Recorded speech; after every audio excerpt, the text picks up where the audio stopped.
We all get stuck in what I call the how conundrum. Your job is not to know the how. Your job is to set the intention, the sail of where you want the ship to go, and then to leverage the recreated formula that David and I share with you today, of staying activity levels and time of doing it and staying the course in order to get where you want to go. Welcome, Model FAs. David DeSalle here, CEO of Model FA and your host of the Model FA podcast. And our guest today, this has been a long time coming. Eric Negron and I have met a number of years ago, purely through social media. We ran into each other at a conference last year, finally had the opportunity to meet in person. And over that time period, actually hired my wife, Kennedy, to run all their marketing at the firm as well. So to say that this podcast episode is long overdue would be an understatement. And what I think you'll come to like about Eric is he's an advisor and he runs multiple entities, and I'll have him unpack that today. But more importantly, he's a thinker, he's a learner, he's a problem solver, he's an advocate. I would also add that he's a connector and he's a cheerleader as well. He's very supportive within the advisor community. So without further ado, Eric, welcome to the show.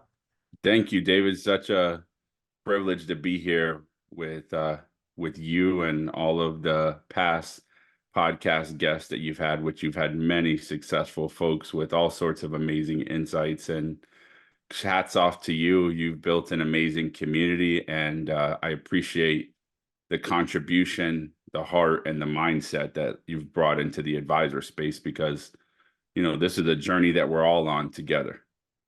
Well, I appreciate that. And before we go through your journey, let's start with where you're at.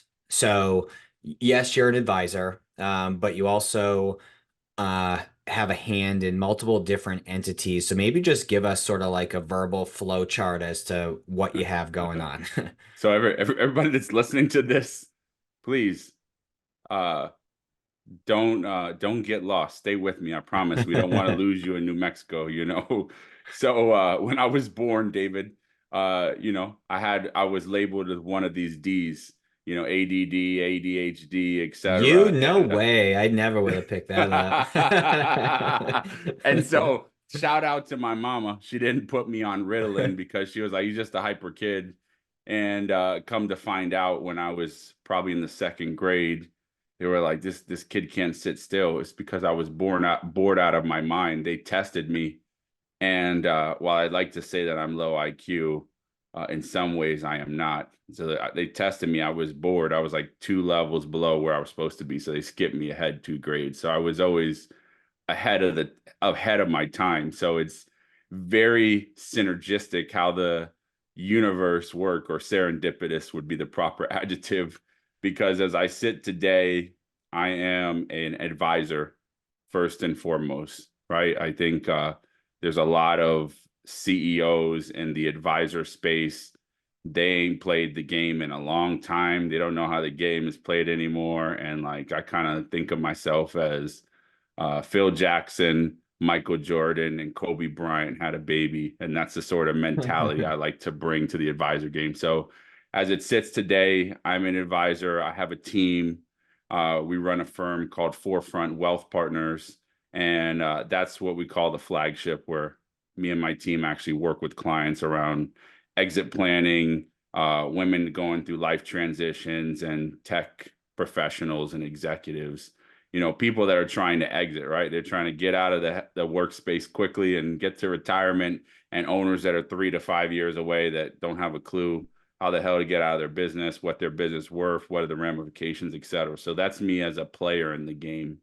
And then, as I've been in this industry for close to 20 years, I've been in all sorts of ecosystems. I've been in large broker dealers. I've been large independent broker dealers. I've been with larger RIAs. And along the way, one of the things that has been a consistent theme in my life and professionally is insatiable curiosity, which is I'm the guy that has to know how it all works. I have to see it. I need to understand how things flow. And, some advisors are not good with operations or marketing or technology or investments. No, I know every part of the business, and it's because I'm curious. And so as I was going through my journey along the way, I watched a lot of firms, quite frankly, screw it up and forget about their client, which was the advisor. So in 2021, my team and I, out of frustration, decided that there had to be a better way to take care of the next generation of advisor that was coming. So we built the Forefront Advisor Network, which is a collection of advisors that join our ecosystem under our NIFAR RIA as a partner firm, and they get to white label all of our capabilities, our tech. But honestly, it's one giant mastermind. Imagine being surrounded by other people who are successful and playing the game, and they're over there sharing you their tools, their tips, their tactics for how they're getting it done, and they're helping you also implement that within your practice and your niche. So that's what we built with the Forefront Advisor Network. And then every entity after that has all been to solve my own problems, because admittedly, I'm a control freak. And the reason that I'm a control freak is because the client experience and the advisor experience is paramount to me. And when you bring in other partners, you don't necessarily have control of the values and the principles and how people get treated when they work with you.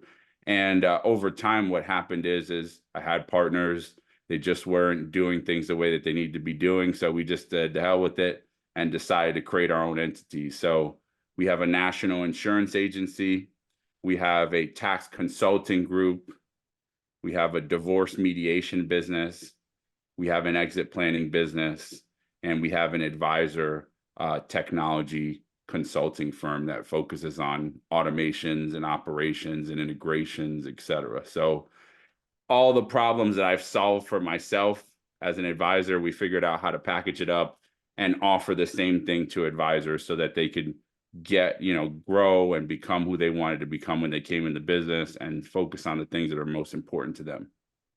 That's Cliff Notes.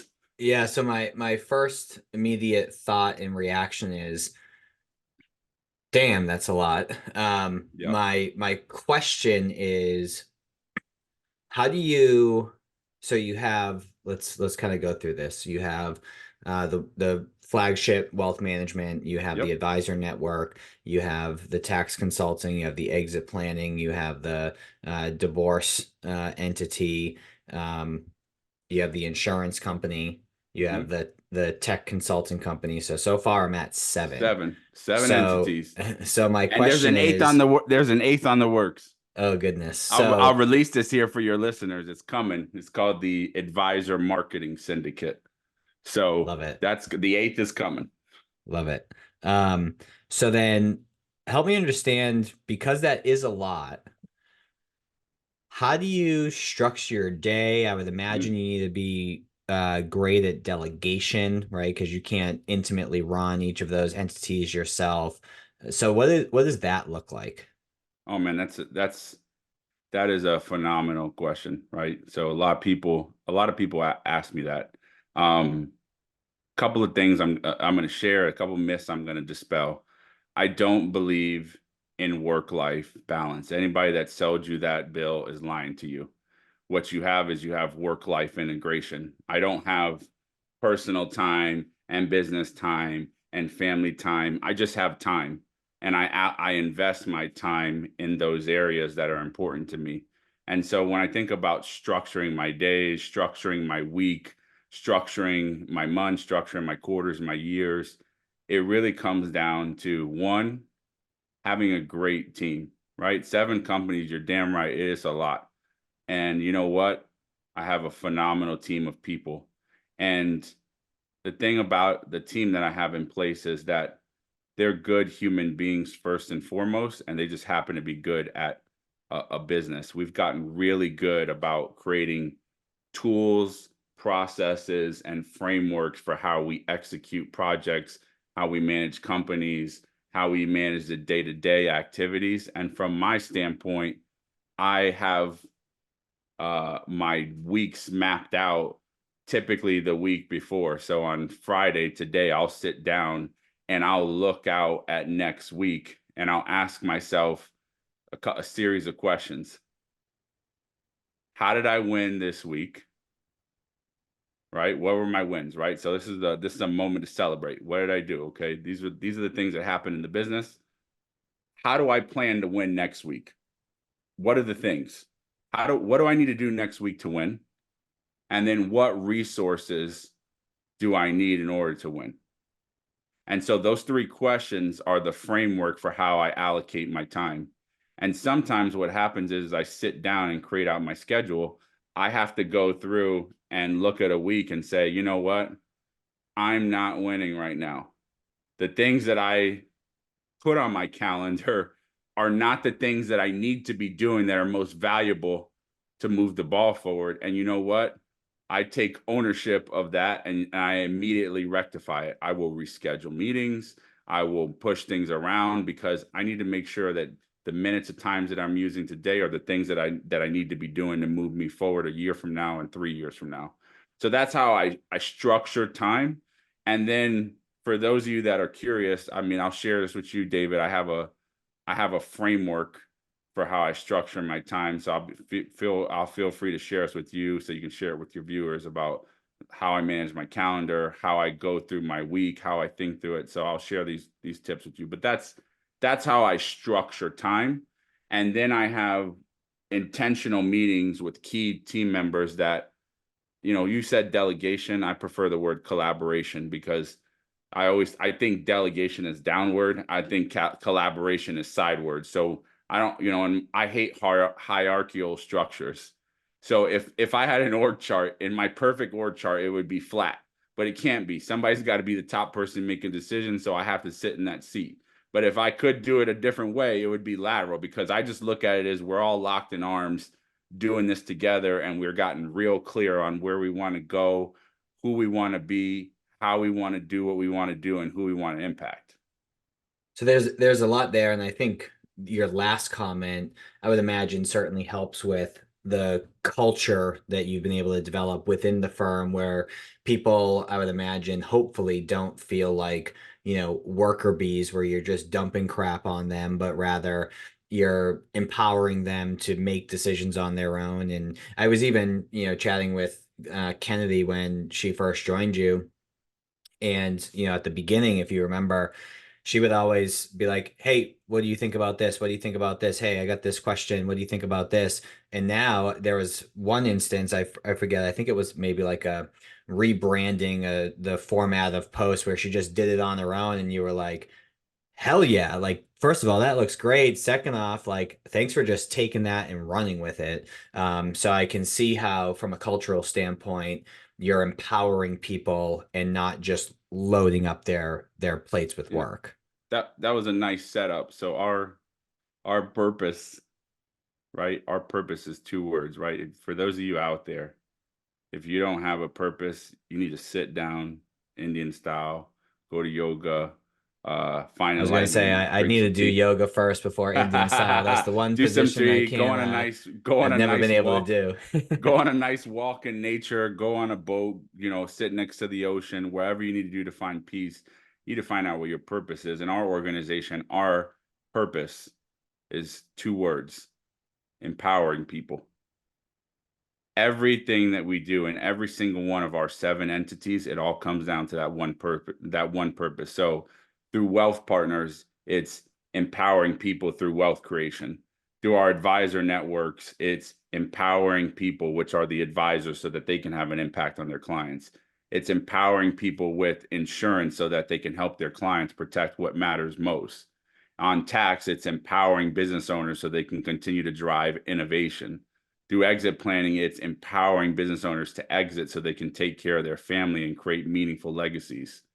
Through divorce, it's empowering people to move confidently through their next chapter.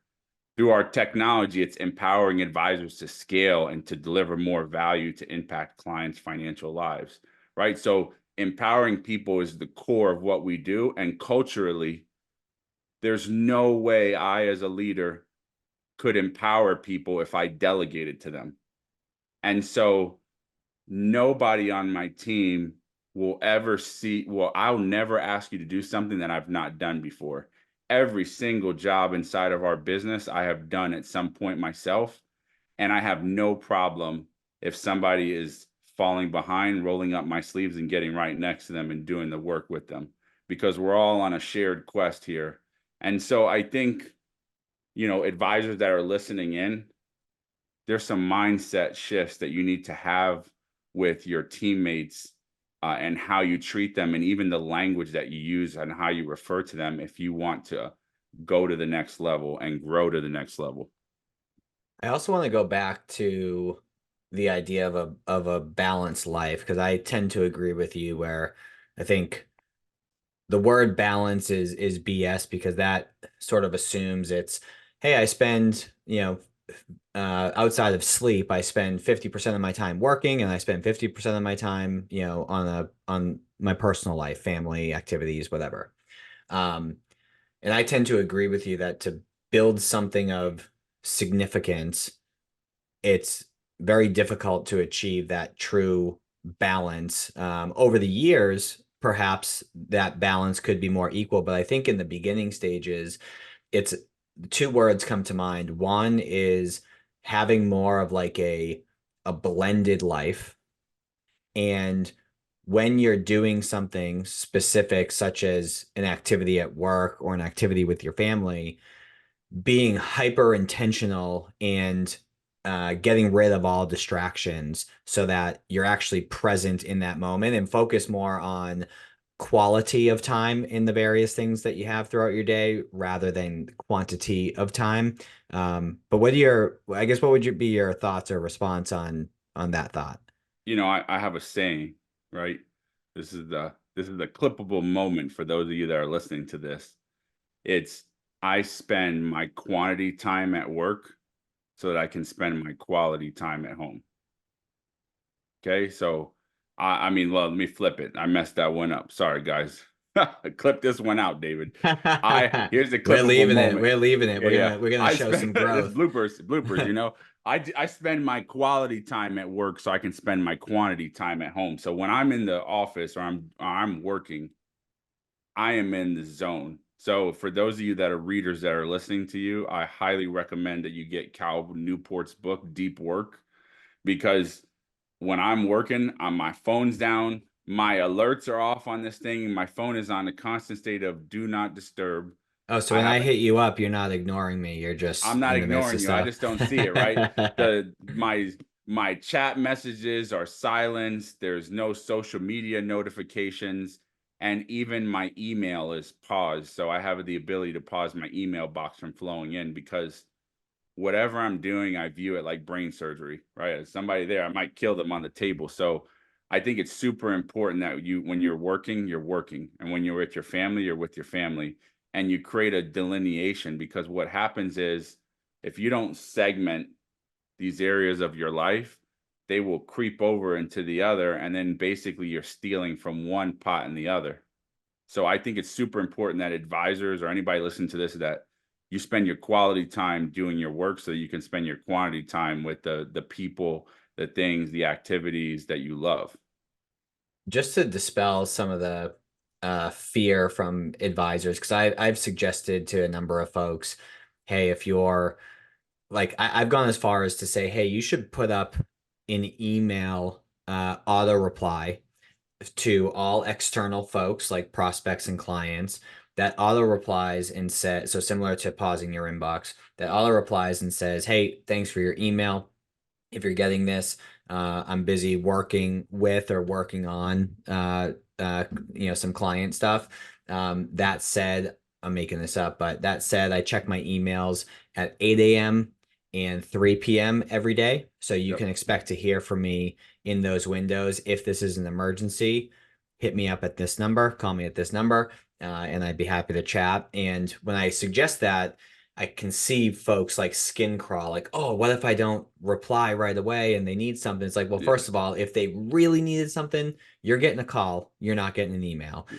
And in addition to that, They just need to know when to expect to hear from you. So if you have that auto reply out and not have it lingering all day or for a couple days, that suffices. But I like that a lot because not only is it just mentally distracting, but in real life, if you're in the midst of doing something, you go and reply to an email and then you go back to that something, you're losing like 5 to 10 minutes just in the transition time alone, never mind how much it takes to go and answer that email. And when you add all that up, it's way more efficient, again, in those made up time frames. It's way more efficient to just bang out all your emails from 8 to 9 and then from 3 to 4 or whatever the time frames are, back to back to back to back. So I like that you're pausing your emails. I would just want to dispel to the advisors who may feel uncomfortable about that you don't have to respond to a client immediately, particularly if it's over email.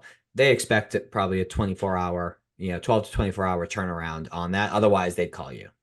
Yeah, I mean, I would tell you, like, I handle it a little differently. I'm very familiar with the concept that you're saying, but when a client comes in and we start working with them, I tell them there's two things that happen. One, there's what I tell the client, and then two, there's the training and development that I do to empower my team. So when a client emails in or a client calls in, or when we start our relationship with the client, I tell them this: if you need something or you have questions, send me an email. I will get back to you, or somebody in the team will get back to you within 24 hours. I am never going to be immediately available to you, because when I'm sitting down with my client, with other clients who are paying me, I'm giving them 100% of my intention. When I'm working on something for the business or your portfolio or portfolios or tax strategy in general, I'm working on that. So you will never be able to get a hold of me immediately. So I want to set that as an expectation up front. Advisors, if you are rapidly, let's just talk about psychology here for a second. If you are rapidly responding to your clients, what sort of signal are you saying about the level of success and busyness that you have? Here's the reality, right? Like, even if you got three, if you're sitting here listening to this and you got 10 clients a day, I challenge you, don't immediately respond to your clients, okay? Responding rapidly right afterwards is not going to convince them that you're a sharp advisor. And I could be wrong. You may disagree with this, David, but I don't think you should respond, because I'm busy. I'm successful. I'm helping other families. I'm helping other owners. I will get back to you in a reasonable period of time. And I do use, for prolonged periods of times within my email pausing, I have the ability to set up an autoresponder. It says like this: so and so, thank you so much for sending me an email. I am going to be unavailable because I'm working on da da da da da, or I'm in XYZ conference.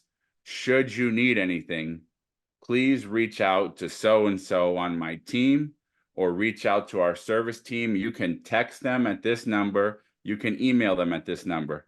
Do you know how many things get handled when that paused inbox is on? And when I get back to my desk, it's not like I have 100 emails that I got to respond to. They've already been handled by my teammates. So pro move, if you want to combine what I'm saying, what David is saying, is set up your autoresponder with somebody on your team that they can reach out to if they have questions. Yeah, and I would say that so I go back and forth from there was a client this morning who reached out to me and I was in the midst of doing emails and I replied to him in like Yeah. 30 seconds. So Yeah, I that's think there's a okay. time and place for that, but I agree with that. I do agree with your idea as it relates to like intentionally not replying immediately, assuming that, and you also got to be careful, and I'll get to this point in a second, Yeah. assuming that you set the expectation. So if you're used to replying right away and then all of a sudden you take your foot off the gas and you don't reply for a day without Yep. any communication, that's a bad look. So make Yeah. sure that you reset the expectation, but you also have to be careful in that you don't make it seem like you're so busy that you can't work with more clients, because then clients would be hesitant to actually refer business to you because they assume that you're at capacity. So there's like a fine line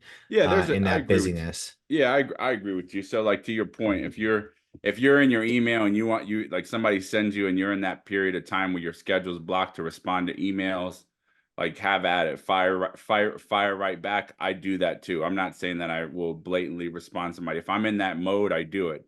But if I'm not, I try not to look at it because it's distracting. So I think that's a great point. Cool. So I do want to pivot slightly. So I had recorded with you yesterday, Yeah. but in the reverse, you were hosting, and you had this saying that I really liked, sort of the ring to it that it had, but I want to sort of unpack that a little bit more. So it's a formula to become your dream self as an advisor.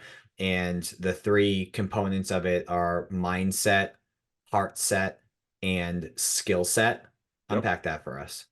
Yeah. So I think 99.9% of the industry gets the equation wrong for advisor development. Okay. And if you're a financial advisor and you're sitting here thinking about what is it that you need to be doing for 2024 going forward to develop yourself so that your business will develop and you'll grow and you'll attract more clients, I can guarantee you it's not skill set and technical knowledge that are going to take you to the top of the pyramid. So I don't care how much time that you spend on Michael Kitzis's Nerd's Eye blog reading technical stuff about sophisticated planning topics.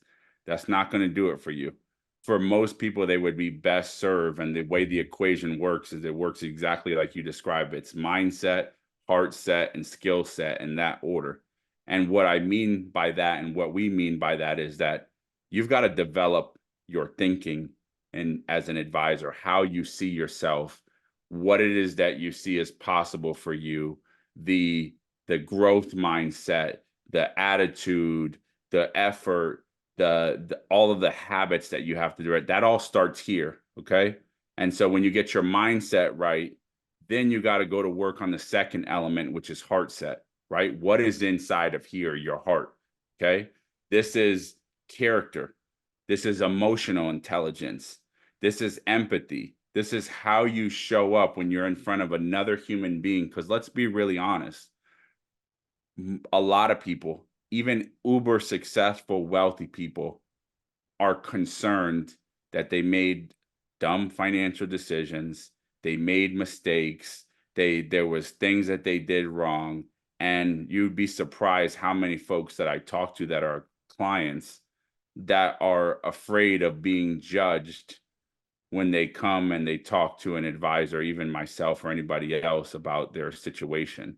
And so I think having your heart set right, so knowing in your head that you can help people, that you're talented, that you have a gift, knowing that in your heart that you can be a good human being first and foremost, that is caring for other human beings.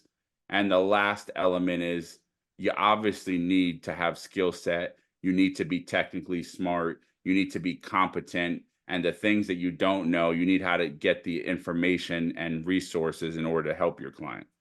So I agree with all that, but I do want to poke a hole and try to plug it, right? So I'm summarizing this in a super simple way. So let's say you know what you have to do and you're in a good headspace to do so. Yep. Your heart's in the right place and you care for the people that you're helping and you know how to help them.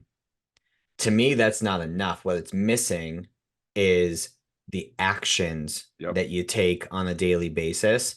Um, so I don't know how to make a nice ring to it for mindset, heart set, skill set, action set. I don't know, but my point is, We're gonna chat GBT this, guys. We're gonna go and this formula lives on our website, so we're gonna go add to it. I just so you know, I I agree with you. So once you have those elements in alignment, whatever it is the thing that you want, right? So if it's $100 million, or if it's, $250,000 a year in income from your practice, and you work, 10 days a month, and go skiing for 2 months out of the year, and you hang out with your kids when they get up, pick them up from school, and that's the quality of life that you want. Whatever it is that you want, you can have that. The thing that, to David's point, which I agree with you, is in the beginning, it's like pushing a snowball down a hill. You have to put some effort, and then as the snowball starts gathering speed and you keep pushing it and there's a high level of activity that's going on, the thing that you want materializes. And I think where most advisors fail is, number one, they don't have the mindset, they don't have the character, a lot of them have the skill set, but they're missing the mindset, they're missing the heart set, and they're missing these insane, I'm going to say it again, the insane, obsessive amount of activity that you need to do in the beginning to get momentum, and then the habits and frameworks to keep the momentum going as you continue to grow. So I agree with you. That element is missing from the equation. Well, I also think too, and I was talking to Kennedy about this last night. Yesterday, just had a great day, and to your point, an insane amount of activity to get the ball rolling. Like when I first got into consulting, I was sending out connection requests to like 400 advisors a day before LinkedIn got really strict about how many you can send per day. Yep. But I still got banned from sending connection requests for like 2 years unless I knew the email that they set their LinkedIn account up with, which was presumably a college email address or like their first job or their personal email. And there's no way for me to, guess that. So I was in LinkedIn jail for a little bit. But the realization that I had was, we've always done well in business, but Mhm. it took a little bit to get off the ground. Um, but most recently, I'd say probably the last 6 months, and I don't want to discount this because what I'll say is it feels like I'm not even trying, but obviously it's all the work and effort Mhm. done day in and day out. But it's like referrals are coming in the door. People are listening to the podcast, scheduling meetings for coaching, for marketing services, and it's like, holy crap, like my calendar continues to remain full of new prospects, and the realization I had with her, and maybe it's an additional component to a equation that's going to be end up being way too long, which is Pay like, attention, damn, algebra, kids. which is like, damn, part of success in business, assuming that all the other boxes are checked, is just being around long enough Yeah. to experience the fruits of your labor. And have you ever read the book? I believe it was I was about to say Napoleon Hill book, Yeah. 3 Feet from Gold. I think it was him. Have you read that book? I haven't, but I haven't read that book, but I'm familiar with the concept. There's You another can book pretty much called deduce it. Acres Yeah. of Diamonds that talks about how diamonds are right in your backyard. So I get it. Yes. So the whole idea is like if, hypothetically, I threw in the hat and hung up my cleats, so to speak, a year ago, it's Yeah. like, oh, I was 3 feet from gold. So I think part of the equation to kind of round it out is just lasting long enough to experience the fruits of your labor. Yeah, I think our industry overall it is a game that you cannot lose if you just don't quit and Hmm. you keep showing up day in and day out and trying to, you shared this with me in some of our discussions. You got to give, ask. So I think where a lot of advisors get the equation wrong with their marketing, with their business development, with their networking, with their relationships is, um, we go in with the mindset of what can I get, as opposed to what can I give, what can I contribute, how can I add value everywhere I go, right? I have a phrase, right? And this has always been my mantra, and it's amazing how you have these soul connecting moments in your life with, you just realize that you happen to be, you're a good person first and foremost, who happens to be an entrepreneur, who happens to be a financial advisor, who happens to know stuff about money. And I think a lot of us get it wrong. We do it backwards. We're a financial advisor who's an entrepreneur who, treats people nice and is a good human being. I think you need to do it the other direction. And so my connection to what you're saying, David, specifically is this. I've always had the mindset of every conversation, every text message, every email, every coffee meeting, every lunch, every person that's ever been entrusted to work with me, I always want to leave them better off than I found them. And that is the essence that I try to bring into every single interaction every single day. Whether even if it's just I'm chatting back and forth with a friend on a text message. So like I'll give you an example. Somebody very prominent in our industry, she and I have built a phenomenal friendship. She mentioned to me, she sent me a note. I just sent her a note telling her I was thinking about her. Every time I see her say something on LinkedIn, I'm like one of the first people to comment. I'm encouraging her. I'm telling her how amazing she is. She sends me a private message and says, "Hey, listen, I have cancer on my brain again, and they have to do some treatment." So, first of all, extremely touched that she would even think to share that with me, right? That speaks down to heart set, right? In your character. Second of all, I instantly started speaking to encourage to her. So I said, "It's done. You're already healed. Time hasn't caught up with. You have 100% track record of being successful in your life, and it's not about to end now. And you're a champion. You're an overcomer. You will beat this." So that philosophy around contributing to others is has to be in everything that you do in order to be successful in our industry and even in life. And you kind of alluded to and just a quick mental prayer for Yeah. that person.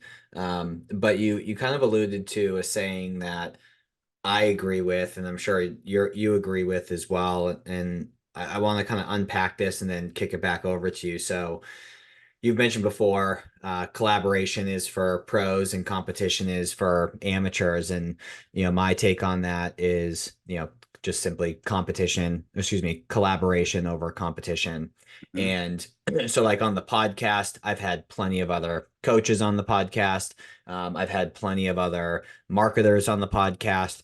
Model FA offers coaching and marketing. So one would sort of assume, well, why would you have those people on? And so I'm a big believer in collaboration. I mean, I'm with Model FA as a result of collaboration with Patrick Brewer. Yep. There's been folks I've had on the podcast who do marketing that are at capacity that send us referrals now. And I think a lot of times people have that scarcity mindset that prevents Mhm. them from seeing the opportunity around building relationships with people just like them, sharing ideas, best practices, things along those lines. But that's my take on it. What's your take on the whole collaboration competition conversation? I mean, I love collaboration. I think when we start out in this profession, right, our sense of professional self-worth is very diminished because a lot of us haven't shifted our mindset into falling in love with the process and doing the work and letting the results come. And as a result of uh we don't start out successful, it's very discouraging in the beginning, and it can be very challenging for folks. And I think when you're in that state, when you start and you're in the industry, you're in a competition mindset. Everything is competition to you. Mhm. Everything registers as a threat, right? There's a lot of danger everywhere, right? Because of these personally how you feel about yourself.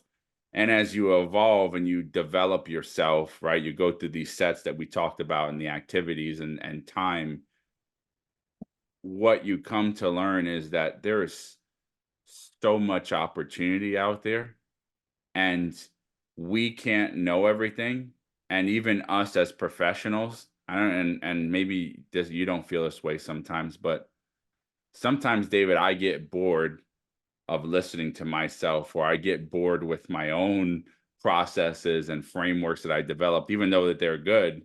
So I love collaborating with other advisors because sometimes they tell me something that shifts my thinking or shifts a framework just 2 degrees. And Mhm. now I'm reinvigorated and I'm excited about the business again. I'm excited about tinkering on some process. I'm excited about using some different language with a client. I'm excited about coaching and empowering my teammates. So I think if you view people as competitors, you've immediately moved yourself out of a state of learning and growth mindset.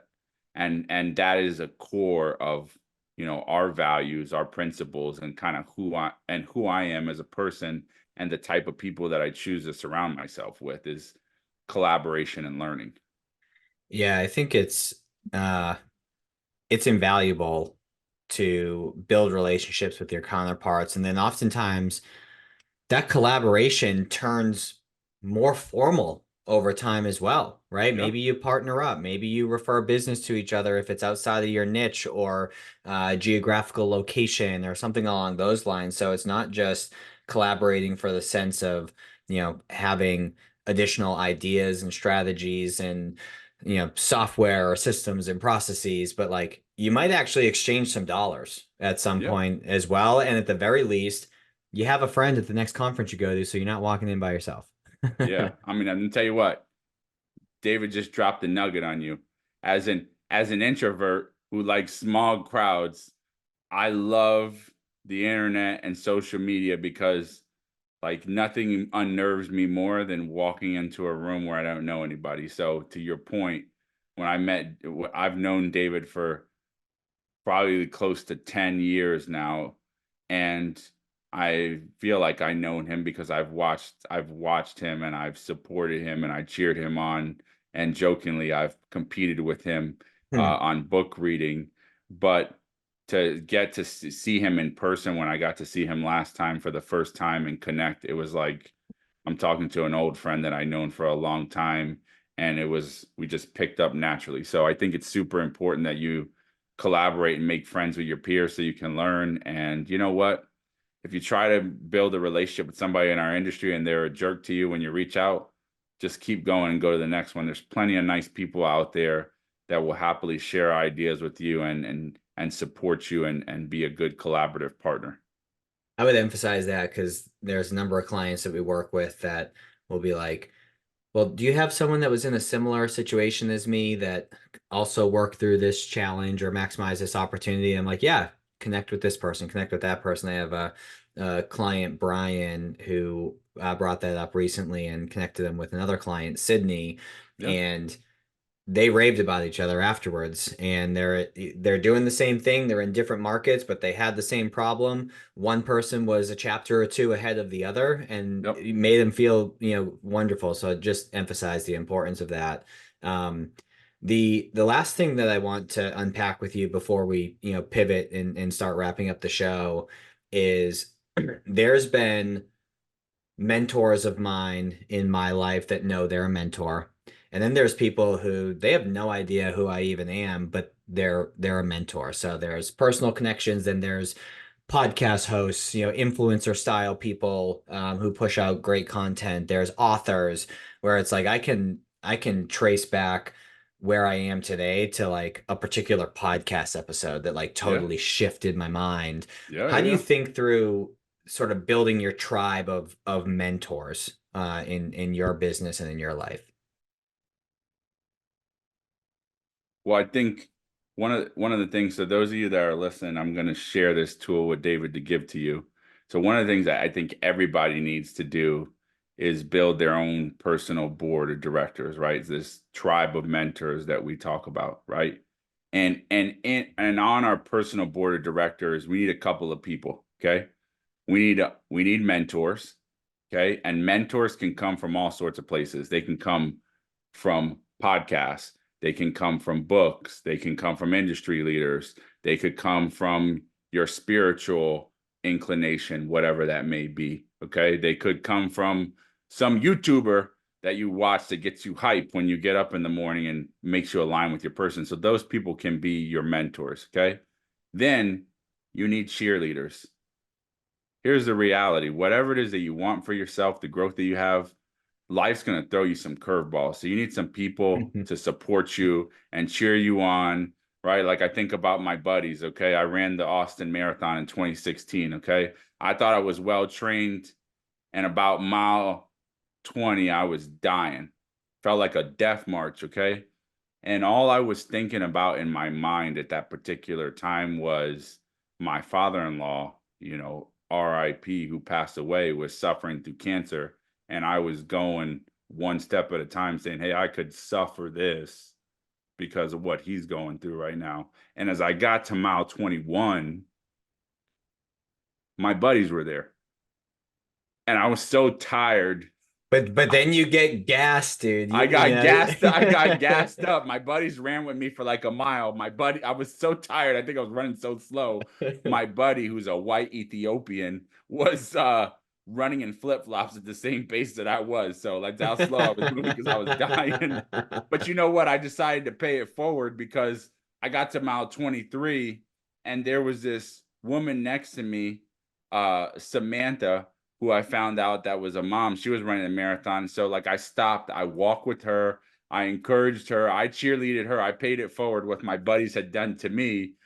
And she went on to she left me in the dust. So she ended up finding her second win. Sorry, Samantha, you did me dirty, even though I was there cheerleading on. So you need cheerleaders. Okay. You need career coaches. Okay, and here's what I mean by that. You need people that help you navigate the maze and the chessboard so you can make strategic moves on, where you want to go. You need a wellness coach. Okay? For me, it basically needs to be somebody that when I go to the refrigerator slaps things out of my hand. So that's my version of a wellness coach. But this could be a trainer. This could be a boot camp you go through. This could be a therapist. It could be, there's a multitude of things you could do here to have a wellness person in your life. Then you need connectors. Who are the people that are going to connect you with the people that you need to get connected to, or the opportunities so that you can grow? And then you need a peer, right? So picture this as this board of all these people sitting around supporting you. And the question you need to ask yourself as you're looking at 2024 and forward where you want to go with your life is, you should do this every single year. Who needs to be on my board this year in order for me to become and to have the attributes I need to have so that I can hit all the goals that I set for myself? And so if you're not up leveling your board and getting new people in the disciplines that I shared, right? Your mentor, your cheerleader, your career coach, your wellness coach, your connector, your peer, you ain't going to get where you want to go. So for those of you who are listening, we got a template we will share with you that you could fill in and go through this exercise. I look at my board every quarter and I reach out to my board. I send them text messages. I ask their ideas, etc. This has been invaluable to helping me and our team. I have everybody in our team go through this exercise. Yeah, I can attest. I don't think I have anything as organized as that, but shoot me an email with that, please. Yep, no, I will.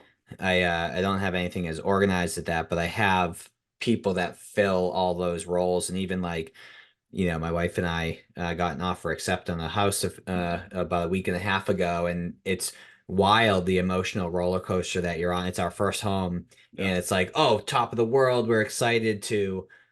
Holy shit, this is like a big move. This has been a goal for a long time. Life Like changing, it's dude. almost like an empty feel, like the emotional roller coaster. And I had a buddy, Tim, who was down here visiting, a business partner and very good friend, Dan Allison, Yep. Landon, my buddy Chris, like all kind of like got me back in check. And I've been on cloud nine, ever since those conversations. But if I was left to my own devices and stayed in my own head, I'd be freaking out. But those people helped calm my nerves, and they they rally around you. And there was a point in my life where I would feel guilty tapping people on the shoulder, asking for help. And then I realized that by doing that, I was doing them a disservice Yep. because they get some dopamine, they get psychological income, they have a passion for helping people. And for those of you listening, if you feel that same way, think about how you feel when you help someone without getting anything in return. You're just purely pouring love and direction and advice into someone. You feel great. You're doing them a disservice by not asking for their help, because you're not giving them that opportunity to get that same feeling. So I just, Yeah. yes, I agree. For those of you listening, don't be prideful. Ask for help. There's always a book you could read. somebody that you can talk to, and in today's day and age, a YouTube video you could watch or a podcast you could listen to. So please ask for help, because here's the reality: what David just said and what I believe and what I think.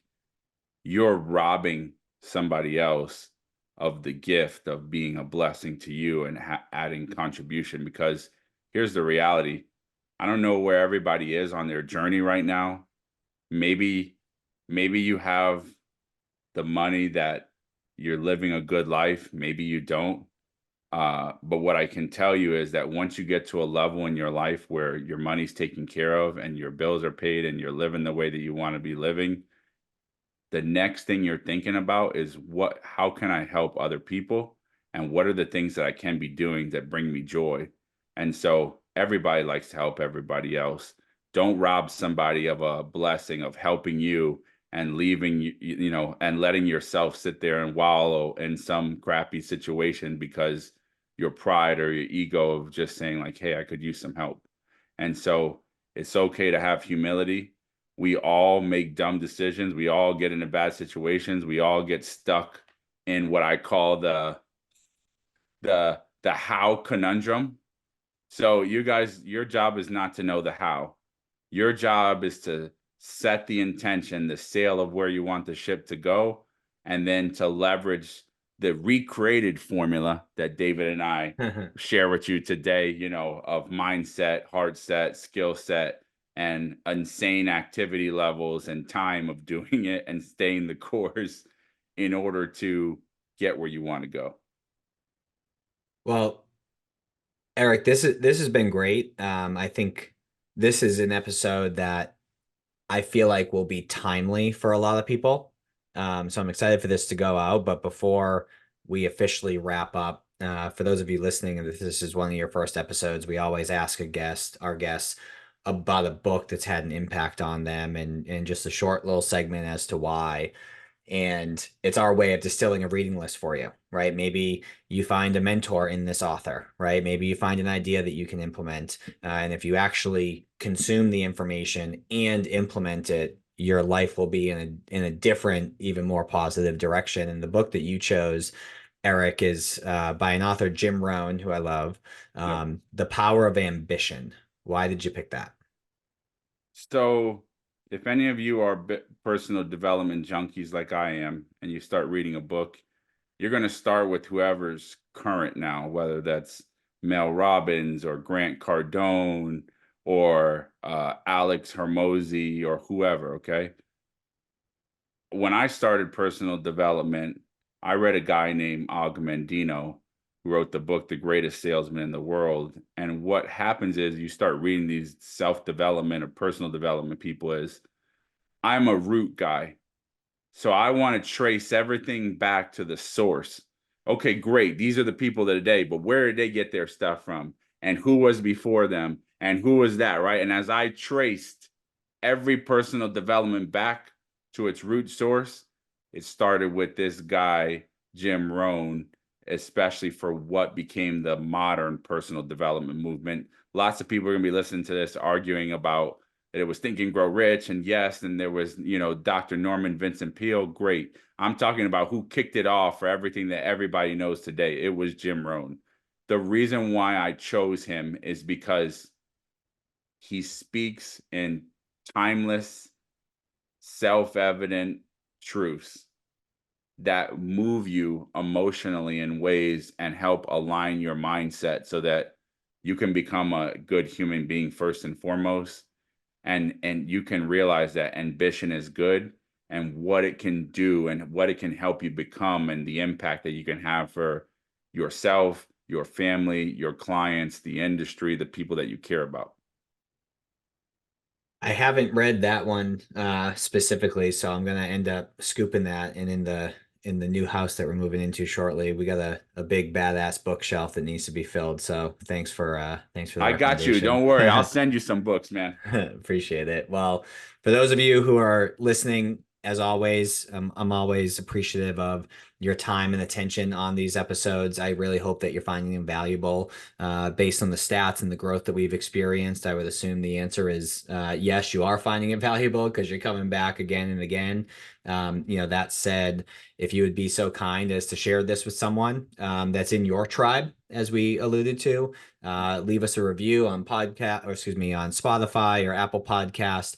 We'd appreciate that as well. But with that said, Eric, it's always a pleasure, and I'm glad we finally broke the ice and recorded the show together. Thank you, my friend. All right, take care.